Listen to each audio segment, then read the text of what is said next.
और अब बात ईरान जंग में ट्रंप के उस मिशन की जिसने मिडिल ईस्ट में महाविध्वंस का सायरन बजा दिया है, क्योंकि ईरान जंग में बैकफुट पर जाने के बाद अब ट्रंप कुछ ऐसा करने जा रहे हैं जिससे ईरान और आक्रामक हो सकता है।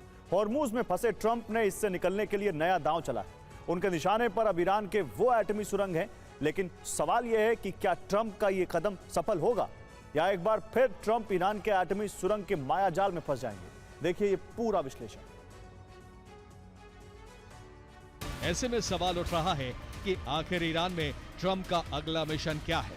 क्या ट्रंप ईरान के न्यूक्लियर प्लांट पर हमला करने वाले हैं? क्या ईरान को न्यूक्लियर विहीन करने के लिए ग्राउंड ऑपरेशन लॉन्च होने वाला है? ईरान पर भले ही अमेरिका ने जोरदार हमला किया हो, लेकिन अभी तक जिस यूरेनियम संवर्धन को लेकर जंग छिड़ी थी उसे लेकर अमेरिका को कोई कामयाबी नहीं मिली। साथ ही ईरान के न्यूक्लियर साइट्स पर भी अमेरिका ऐसा कोई हमला नहीं कर पाया जिसकी बात जंग से पहले की जा रही थी। खबरों की माने तो अमेरिका ईरान के एटमी ठिकानों को तबाह करने के मिशन पर तेजी से काम कर रहा है। उसके यूरेनियम को नष्ट करने के लिए अमेरिका ग्राउंड ऑपरेशन करने जा रहा है।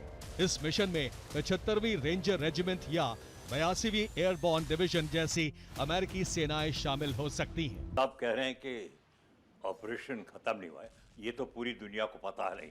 उन्होंने लक्ष्य लगाया था चेंज ऑफ रेजीम, वो नहीं हुई। उन्होंने कहा उनके जो परमाणु हथियार के बनाने के फैक्ट्री और बंदोबस्त है उसको नष्ट कर देंगे, वो भी नहीं हुआ। ट्रंप कह रहा है कि मैं अब इनके जो 400 या 600 किलोग्राम यूरेनियम जो उन्होंने बनाया है, ये ट्रंप का लक्ष्य है कि अंडरग्राउंड में जो यूरेनियम ईरानियंस ने लगाया है उसको मैं नष्ट करूंगा। ट्रंप ने खुद माना है कि ईरान जंग में यूरेनियम संवर्धन तक नहीं पहुंच पाए हैं, लेकिन हम किसी भी समय वहां तक पहुंच सकते हैं, जो इस्फहान, फोर्दो और नतांज अंडरग्राउंड न्यूक्लियर प्लांट में नीचे गहराई में दबा हुआ है। सबसे पहले अमेरिकी स्पेशल फोर्सेस ईरान के न्यूक्लियर प्लांट पर एयर स्ट्राइक करेंगी। फिर एयर स्ट्राइक के बाद स्पेशल फोर्स के जवान एक सुरक्षा घेरा तैयार करेंगे। उसके बाद अंडरग्राउंड न्यूक्लियर सेंटर में फोर्स दाखिल होगी।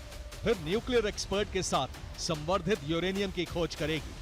जैसे ही यूरेनियम मिल जाएगा उसे या तो नष्ट कर देगी या फिर कब्जे में ले लेगी, और फिर फोर्स वहां से वापस लौट जाएगी या फिर बैकअप फोर्स के आने तक इलाके पर कब्जा बनाए रखेगी। तो मिडिल ईस्ट की ओर एक और अमेरिकी वॉरशिप यूएसएस त्रिपोली तेजी से आगे बढ़ रहा है।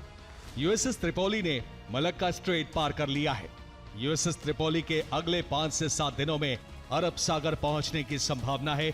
यूएसएस त्रिपोली के साथ 2 ट्रांसपोर्ट शिप भी मिडिल ईस्ट की ओर बढ़ रहे हैं। हालत ऐसी है कि यूएसएस ट्रिपोली एक बड़ा लैंडिंग शिप है अमेरिका का, तो वो लैंडिंग के लिए ट्रिपोली कह रहा मैंने जापान से भेजा है और मैं लैंड ट्रूप्स के साथ ईरान को सबक सिखाऊंगा। अब सवाल पूछे कि इस सफल होगा कि नहीं।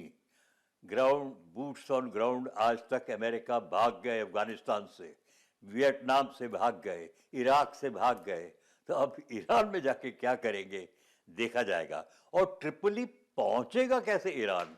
उनके पास मिसाइल है, उनके पास ड्रोन है।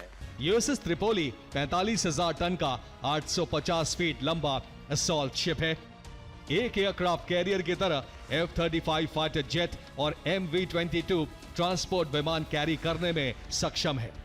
यूएसएस त्रिपोली से एक साथ कमान, जमीनी, हवाई और रसद युद्ध लड़े जा सकते हैं।